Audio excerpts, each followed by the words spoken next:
Nandito tayo ngayon sa Abra, mga biyahero. Nakikita nyo sa harap natin yung pampasadang jeep. Overloaded. Yan ang normal na tanawin dito ng mga jeep na pampasada dahil bibira na yung mga jeep na bumibiyahe dahil marami na ring motor yung mga taga dito.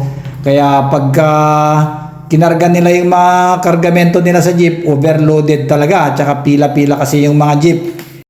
Ito naman ang third longest bridge sa Pilipinas, ang Don Mariano Marcos Bridge. Pinagawa to ni Ferdinand Marcos Sr., ang ama ni Presidente ngayon. 1 kilometro ang haba nito. Pag kinanta mo yung lupang hinirang pagpasok mo, eksaktong matatapos ang kanta pag natapos naman yung tulay. Dito sa ilalim niya makikita mo yung Abra Tineg Malanas River. May mga kababayan tayo dyan na nagmimina ng ginto. Sabi nila yung mga ginto na namimina nila dyan galing sa mga upland municipalities ng Abra at inaanod dito sa Abra Tineg Malanas River. Yung Abra Tineg Malanas River ay nagtatapos doon sa Banawang sa Ilocos Sur. Meron din dyan sa baba ng tulay yung mga napakalumang mga flood control, mga 1970s o 80s pa yung ginawa.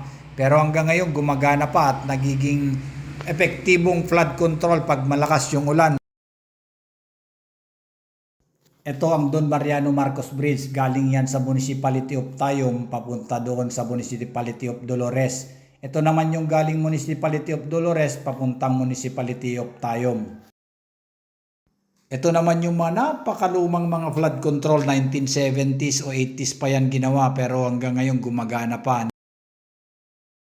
Ito naman yung mga kababayan natin na nagmimina ng ginto dyan sa Abra Tineg Malanas River. Kita nyo yan, no?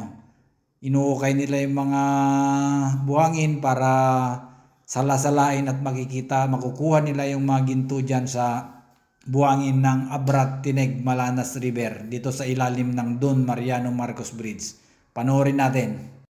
Sabi nila yung mga ginto na nakukuha nila dyan galing doon sa mga upland municipalities ng Abra. Inaanod dito sa Abra Tineg Malanas River kaya dito naman nila kinukuha ngayon.